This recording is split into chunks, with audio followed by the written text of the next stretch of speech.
Hi everyone, it's Aaron here from Push Square. Excited to bring you a video based on a report that was published this past Friday, which seems to reveal some very intriguing and exciting details with regards to PlayStation's future game subscription plans. The report comes from Jason Schreier over at Bloomberg, who obviously has a trusted and reliable track record when it comes to reporting on things like this. So essentially, the report goes into detail about how PlayStation is soon planning to merge the benefits of both PlayStation Plus and PlayStation Now in order to provide a worthy rival to Xbox's wildly popular Game Pass service. This is obviously something we here at Push Square have been hoping for and praying for a long while now, and while it's taken a little bit longer than we arguably would have liked, it's nice to see that things are hopefully moving, and pretty soon too. This rival service is currently expected to launch sometime in spring of early 2022, and now thanks to Jason's report, we have some idea of what to expect when it arrives. The service is currently codenamed Spartacus and would essentially allow subscribers to have access to a rotating library of both modern and classic games. And the way it's intending to do this is by offering a 3-tier payment plan structure. So players wouldn't be locked into just one subscription option, but rather 3 different ones, which would go some way as to making it feel a lot more distinct to Xbox Game Pass by offering PlayStation subscribers a bit more choice. So, the first tier, according to the Bloomberg report, would essentially stay the same as your standard PlayStation Plus subscription, and that means having access to online multiplayer, cloud saves, and of course the regular gamut of 2 or 3-ish monthly games given to you free, for however long you stay subscribed.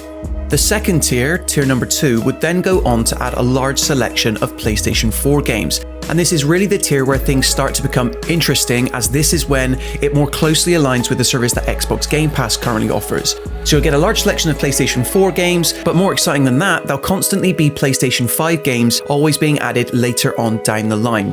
And then tier 3, the third tier, throws in what Jason Schreier is calling quote-unquote extended demos and game streaming. So you won't just be locked into games that you have to run natively on your console, on your PlayStation 4 or 5, but you'll also be given the option to obviously stream in a way similar to Xbox Game Cloud, providing you have a strong enough internet connection. That's obviously the main crux of how PlayStation Now operates now, and it would seem to work in a similar way here because it will provide access to PlayStation 1, PlayStation 2, PlayStation 3, and even apparently PlayStation Portable games. No word just yet as to whether PlayStation Vita games will make the cut, rather scandalously, I might add. So, as you probably don't need me to tell you, this is all very exciting stuff, and it's the kind of thing that we've been asking for from Sony and PlayStation for a very long time. Because while PlayStation Plus is a cracking service, and it definitely seems like subscribers there get way more value and bang for their buck than, say, games with gold that Xbox also provides, I think it's fair to say that PlayStation Now just hasn't been making the cut, or even making waves in terms of the games it's able to provide on a regular basis, in a similar way to what Xbox Game Pass so often knocks out the park. There are a few caveats, or less of a caveat, but maybe just some unknown facts that haven't been made available yet. So the first thing to mention is that with regards to Spartacus, there's nothing yet on pricing. Currently, here in the UK, without any extra bells and whistles, a 1-month subscription to PlayStation Now would cost you $8.99, and a 1-month subscription to PlayStation Plus comes in at just around $6.99 per month.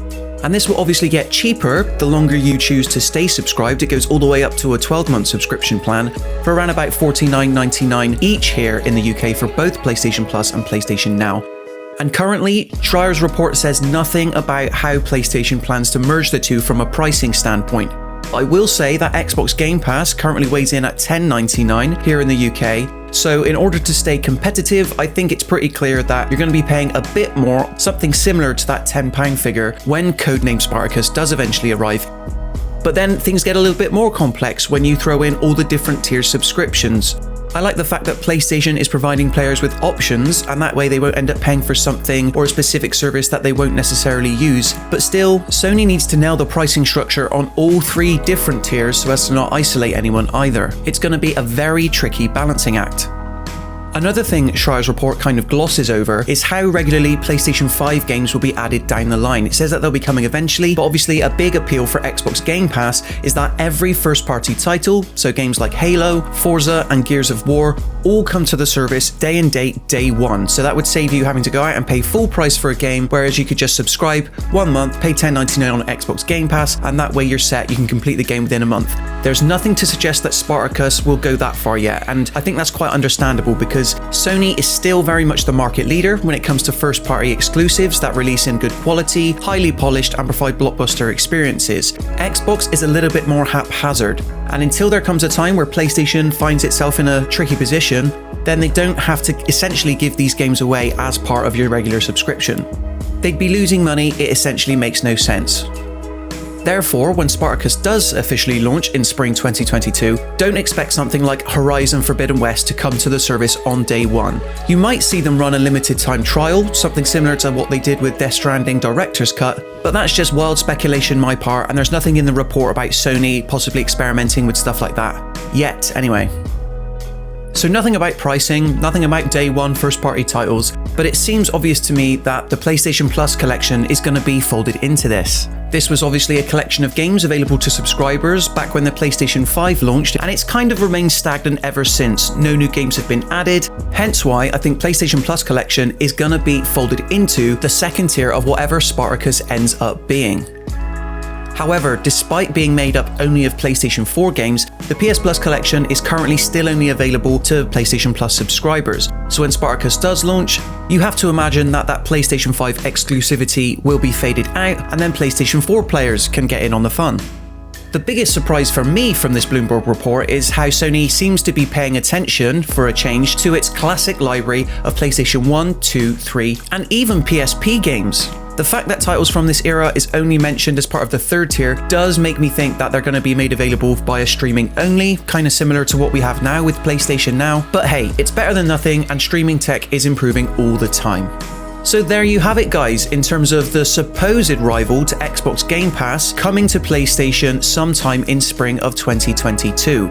It's apparently going to combine the benefits of PlayStation Now and PlayStation Plus with the hopes of providing a more streamlined and cohesive service.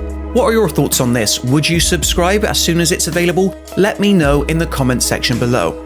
And then, when you've done that, if you enjoyed this video, be sure to leave it a like and consider subscribing to the Push Square YouTube channel for everything else PlayStation related. Until next time, thank you as ever so much for watching, and I'll see you in the next one.